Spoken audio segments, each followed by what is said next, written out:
Welcome back for another deep dive with us. Always a pleasure. Today, we're going to be looking at something a little different. Okay. It's an excerpt from a book, and it's about the law of attraction. Okay. Now, we've talked about that on the show before. Right. But this is a really interesting take on it. Oh, cool. So this excerpt, Yeah. it basically says that you already have everything you desire.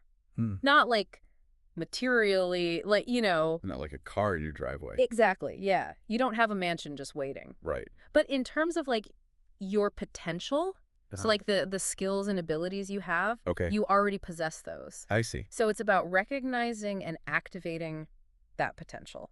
That's a cool way to look at it. Yeah, it's not about like, Like wishing and hoping. yeah, or faking it till you make it. Right, exactly. It's about really understanding what you have. Yeah, what you bring to the table. Mm-hmm. And the excerpt gives this example of someone who wants to work in a creative field, but they're like, oh, I'm not creative. Right. But everyone has some kind of creativity. Of course. It's just about how it manifests. Absolutely. So maybe this person, Yeah. maybe they're really good at organizing things or like planning and managing projects. Right. Those are really valuable skills Oh, absolutely. in any field, really. Especially creative fields. Yeah, you need someone to like keep things on track. But totally. So it's about finding those points of alignment Look that up. between your existing abilities and what you want to do. Okay. Yeah, that makes sense. And it reminded me of something the author said about taking action. Oh, yeah. Like they talked about practicing book signings before even having a book deal. Wow, that's bold. I know, right? But I kind of get it. Yeah, It's like they're already stepping into that role. exactly. Like embodying the identity of a successful author. Even before the book exists. Right. And that could be really powerful. But how does that actually work? Well, I think it's about energy. You know how like sometimes just changing your posture Yeah. can make you feel more confident? Mm-hmm. It's kind of like that. Okay. By taking actions that align with your goals, Yeah. you're shifting your internal frequency Interesting. to match the reality you want to create. So you're kind of like tricking your brain. In a way, yeah. But the excerpt also emphasizes that Yeah. it's not just about going through the motions. Oh, definitely not. Like your heart has to be in it. Absolutely. They actually use this really great analogy. Oh, I love a good analogy. So imagine packing a suitcase Okay. for a trip you have zero desire to take. Like a work trip you're dreading. Exactly. Yeah. You're going through the motions, Folding those clothes. but there's no excitement. No anticipation. Do you think that trip is going to be fulfilling? Probably not. Same thing with your goals. If you're not emotionally invested, Right. the results might not be what you hoped for. So then how do we bridge that gap That's the big question, right? between where we are now? Yeah. And where we want to be. Well, the source talks about finding the closest point of alignment. What does that even mean? Think of it like jumping across a chasm. Okay. You need to be as close to the edge as possible. To make that leap. Exactly. So you're not trying to jump from miles away. No, you got to find that solid footing. Okay, so finding those aspects of your current reality Mm-hmm. that are already aligned with your desires. Yes. And then you maximize their potential.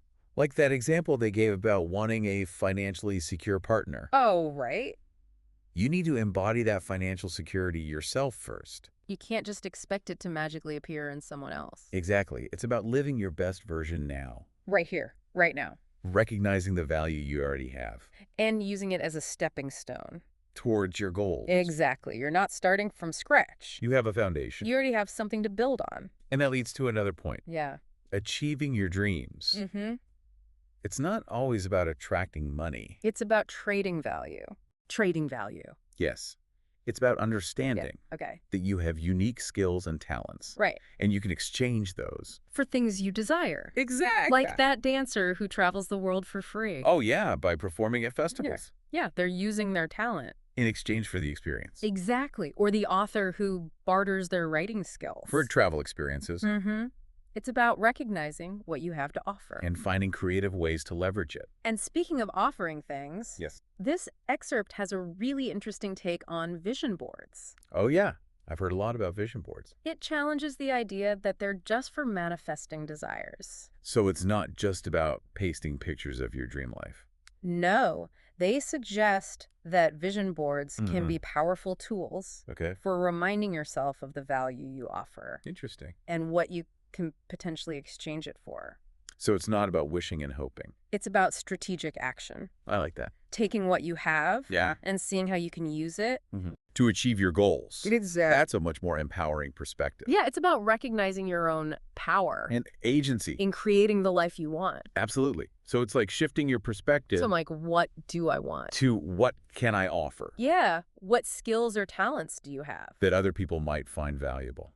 That's such a good point. It really changes how you approach things. And the source even uses this example Oh, yeah. of John Assaraf. Oh, from The Secret.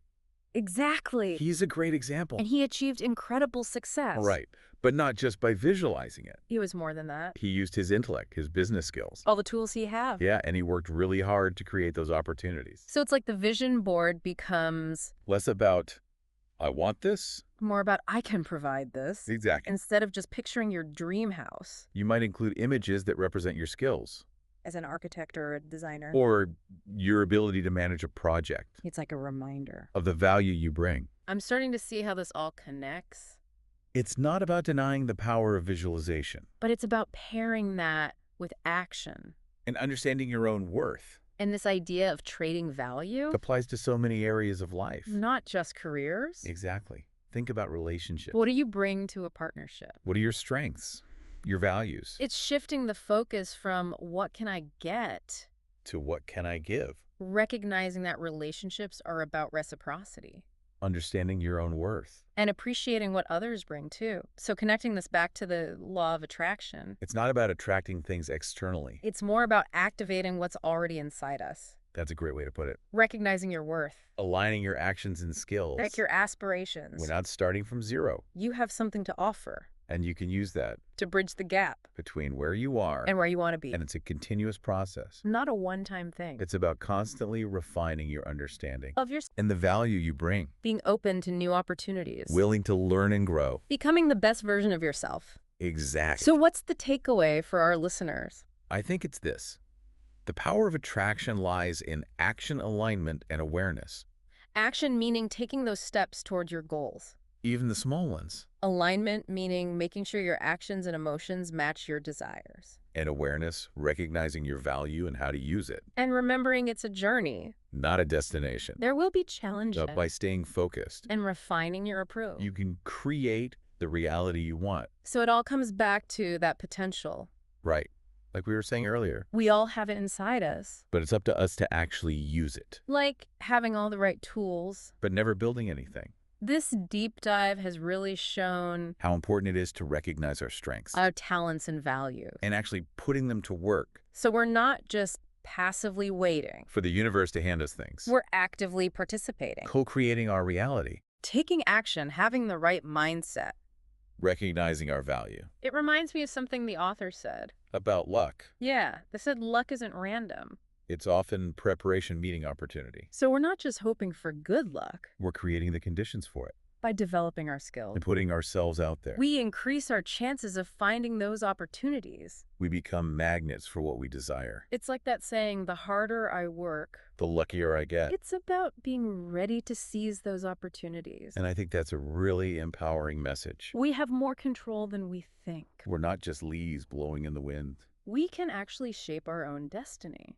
So instead of focusing on what we lack, We should be asking, what do I have to offer and how can I use my strengths? to create the life I want? That's the million-dollar question. And on that note, I think it's time to wrap up this deep dive, we've covered a lot of ground today. exploring this new take on the law of attraction. It's not about mystical manifestation, It's about action alignment and awareness, recognizing your potential and taking those steps. and knowing that you have something valuable to offer. So as we end this episode, We encourage you to think about the tools you already have. your skills, your talents, your resources How can you use them to bridge the gap between where you are now. and where you want to be Because the power to create the life you desire. lies within you. Until next time, keep exploring, keep questioning. And keep diving deep.